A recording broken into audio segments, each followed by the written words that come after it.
श्रीमान योगी मासाहेब शिवाजीराजे महालात प्रवेश करत म्हणाले, आम्ही पहाटे रोहिडेश्वराच्या दर्शनाला जाणार आहोत. संध्याकाळ होत आली होती. जिजाबाई म्हणाल्या, राजे, संध्याकाळ होत आली, सकाळी तरी सांगायचं नाही? न्याहारी करायची किंवा 2 प्रहरीच ठरलं आमचं. दादोजी येतायत? नाही. मग बासी, येसाजी, चिमणाजी, बाळाजी हे सारे आहेत. पंतांना सांगितलं? हो, जा म्हणाले. ठीक आहे, येणार केव्हा? परवा येऊ. मुक्काम? नाचणीलाच करणार. बाजीचं घर आहे तिथे. त्यांच्या घरी राहणार? मग त्यात काय बिघडलं? त्यासाठी म्हणत नाही मी. पण राजे, गरीबाचं घर राजा घरी आला तर फार धुवून जातं. तुमचे लोक अश्वपथक, मग नाचणीला स्वार सोडू, वर्दी देऊ, तोही गावाला भुर्दंडच ना. मग काळजी करू नका राजे, तुम्ही जरूर बाजीकडे उतरा, पण स्वारांचा शिदा आत्ताच रवाना करा. मी काढून द्यायला सांगते. स्वारांना रांधून घ्यायला सांगा. शिवबा आनंदाने बाहेर गेले. आळंदी, जेजुरी यासारखी ठिकाणी फिरायला राजांना फार आवडली. त्यातच रोहिडेश्वरीची भर पडली. डोंगराच्या उंच माथ्यावर दाट जंगलात हे शंकराचे मंदिर होते. निसर्गाने नटलेल्या त्या मुलखाने शिवाजीच्या मनात ओढ निर्माण केली होती. रोहिडेश्वराच्या अनेक वेळच्या दर्शनात दादाजी, नरसप्रभू गुप्ते यांसारखी मंडळी जिव्हाळ्याची बनली होती. भर दुपारची वेळ असूनही रोहिडेश्वर कसा शांत होता.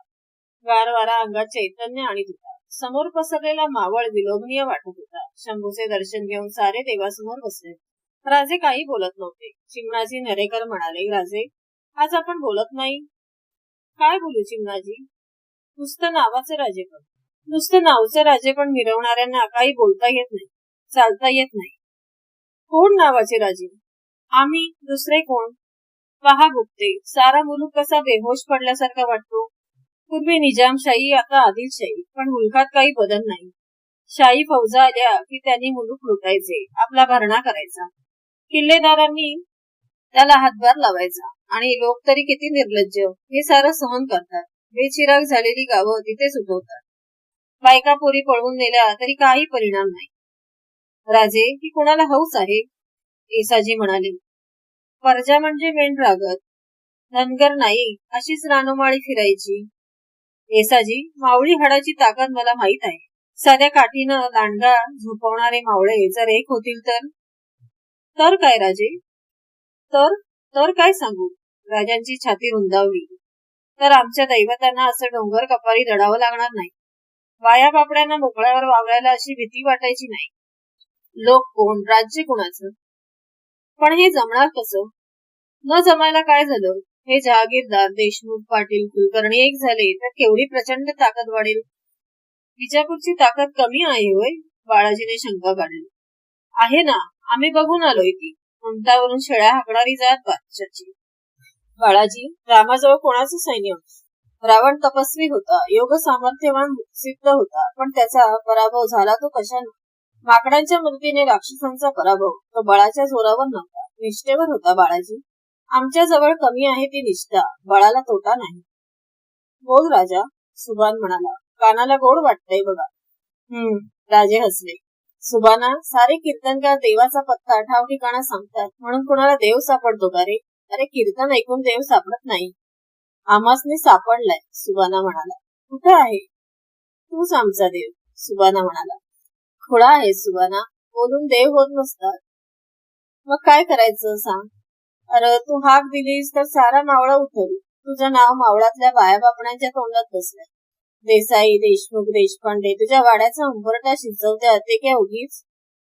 तसं नसतं तर रांझ्याच्या पाटलाचा हातपाय तोडलंस तेव्हा गप्प बसली नसती सारी. अरे, रांझ तुझ्या वाटेकडे डोळे लावून बसलंय. राजे उठत म्हणाले, चल सुभाना, विचारांनी डोकं फिरायची पाळी आली. शंकराला दंडवत घालू, त्याला सांगू, त्याच्या मनात असेल तर सारं होऊन जाईल. नाचणीला येसाची वाट पाहत असेल. नाचणी चिमुकले 150 वस्तीचे गाव, डोंगराच्या कुशीत बसलेले. सारे गाव राजांची वाट पाहत होते. घोड्यांच्या टापांनी एवढेसे गाव भरून गेले. येसाजीची छाती अभिमानाने फुलून गेली. गावचे पाटील म्हणाले, राजे, येसाईच्या पुण्याईने आपले पाय गावाला लागले, वाड्यात चला. का? येसाजी आम्हाला घराबाहेर काढणार काय? असं कसं होईल? पाटील, आम्ही या खेपेला येसाजीचे पाहुणे, पुढच्या खेपेला तुमच्याकडे येऊ. मस्क्या घराच्या कट्ट्यावर घोंगड्या पसरल्या होत्या. राजाने पाय धुतले. ते कट्ट्यावर बसले. येसाजीची आई बायको बाहेर आली. राजे उठले. त्यांनी हात जोडले. येसाजीच्या आईने पाय धरताच ते वागले. म्हातारीला उठवीत ते म्हणाले, आई, येसाजी सुद्धा माझ्याहून मोठा. तुम्ही त्याच्या आई. जसा येसाजी तसा मी. तुम्ही आशीर्वाद द्यायचे. राजे परत बसले. सारा गाव गोळा झाला. पीक पाणी आणि अडचणी साऱ्या गोष्टी सांगितल्या जात होत्या. येसाजीचे सख्खे पाहून लोकांची भीड चेपली होती. त्याच सलोख्याने राजांना ते भेटत होते. त्यावेळी हवालदार येऊन मुजरा करून उभा राहिला. राजाने विचारले, हवालदार, सारी सोय लागली ना? जी. वैरण काडी, दाणा गोटा, कशाची तसदी गावाला लागू देऊ नका. तक्रार आली तर मुलाहिजा राखला जाणार नाही. राजे, गाव तुमचं. शिदापाणी आणलासा. गावाला तुमचा बोजा वाटला असता वय. तसं नाही पाटील. आम्ही येसाजीचे पाहुणे आहोत म्हणून आमच्या अश्वपथकाचा भार येसाजीवर टाकणं खरं नाही. मासाहेबांनी आम्हाला सांगितलं आहे. राजानं वाटेतल्या तुळशीचं पान देखील तोडताना दक्षता घ्यावी. नाहीतर राजानं पान तोडलं, मागच्या दळाच्या हातात तुळसही उरत नाही. बरं आठवलं बघा. अरे कोण हाय? मनूला बोलवा बघू. राजे पाहत होते. एक 12-13 वर्षाची रेखीव कोकणी सौंदर्याने नटलेली मुलगी राजांच्या पाया पडली. कोण ही? हिचं नाव मनोहारी महाराज. मनोहारी नाव वेगळंच वाटतं. मनोहर मनसंतोष गडाची ही. गडाचंच नाव ठेवलंय तिचं. ती काल आली. का? गडकरी मुसलमान. त्याची नजर पडली पोरीवर. पोरगी अनाथ. गडकराने जनानखान्यात पाठवण्याचा हुकूम केला. रातोरा गावाने तिला इकडे पाठवली. म्या म्हटलं राजा येणारच, त्याच्यावर ही जिम्मेदारी सोपवावी. राजे हसले. ते म्हणाले, पाटील, याचा निर्णय आम्ही लावू शकत नाही. तुम्ही मासाहेबांच्याकडे हिला देऊन द्या. मासाहेब सारं पाहतील. हिंदूची पोर अनाथ झाली म्हणून ती जनानखान्यात जावी असं आता व्हायचं नाही.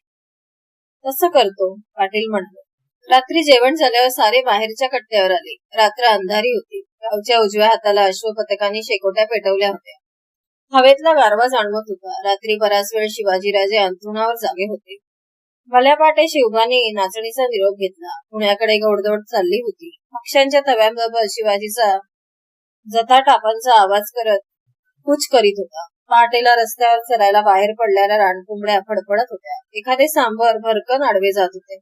कौतुकाने शिवाजीराजे हे सारे निसर्ग सौंदर्य पाहत होते. सूर्य उगवला. पुणे डोंगरावर आली. डोंगराच्या वळणावर रस्ता सोडून आत गाव वसले होते. झोपड्याने सजलेले सह्याद्रीच्या कुशीतले एक घरटे. गावच्या वर डोंगर कडेला माणसे गोळा झाली होती. राजाने हात उंचावला. अश्वपथक थांबले. बाजी, गावचे लोक सकाळच्या वेळी डोंगरकडेला का? बाजीने पाहिले. तो म्हणाला, कोणीतरी गेलं असेल. तसं वाटत नाही मला. अनेक लोक बोडके आहेत. चला पाहू. टापांच्या आवाजाने आधीच सावध माणसे अश्वपथक येताना पाहून भयभीत झाली. काही पांगले गावाला वळसा घालून पुढी जवळ गेली. राजे पायउतार झाले. लोक पाया पडत होते. वाट देत होते. लोकांच्या मध्ये गाय पडली होती. तिच्या भोवती सारे गोळा झाले होते. राजाने विचारले, काय झालं? मेलेल्या गायीवरून हात फिरवत बसलेल्या म्हाताऱ्याने नजर वर केली. अश्रुकुशीत म्हणाला, राजा, माझी गाय वाघानं मारली रे. काल रात्री घरला आली नाही. आज हुडकून आणली. आणि वाघ? तो हाय रानातच. राजा तो. त्याला बाहेर कोण काढणार? जलम फुकट आमचा. राजा, अरे बादशाहीचे लोक येऊन पीक नेत्यात आणि रानचं राजा येऊन जनावर नेत्यात. माणसानं जगावं कसं? महिन्यात 3रं जनावर हे. वाघ कुठे आहे? हाय की गळीत. समद्यासने दिसतोया. सोकावलाय तो. रान सोडून हलल कशाला? बाजी, येसाजी, दोघे पुढे झाले. हाका काढून शिकार करूया. आमची बंदूक आहे. कसं? करूया की. गोहत्या करणाऱ्या वाघाला सोडणं हा क्षत्रिय धर्म नव्हे, बाळाजी नरेकर म्हणाले. शिवाजीराजे शिकार करणार म्हटल्यावर त्या चिमण्या गावात एकच उत्साह संचारला. त्याखेरीज अश्वपथकाचे लोक होतेच. होडी बांधून सारे एकत्र झाले. वाघाच्या ठिकाणची माहिती काढली गेली. त्याच्या वळणाचा अंदाज घेतला.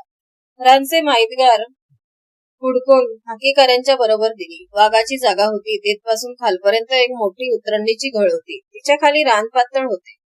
मोठा माळ लागला होता. त्या रानाच्या जागेवरच शिकारी बसायचे ठरले. राजाने साऱ्यांना सांगितले, वार झाला की हाकीकऱ्यांनी झाडांचा आश्रय घ्यावा. तुतारी होईपर्यंत कोणी उतरू नका.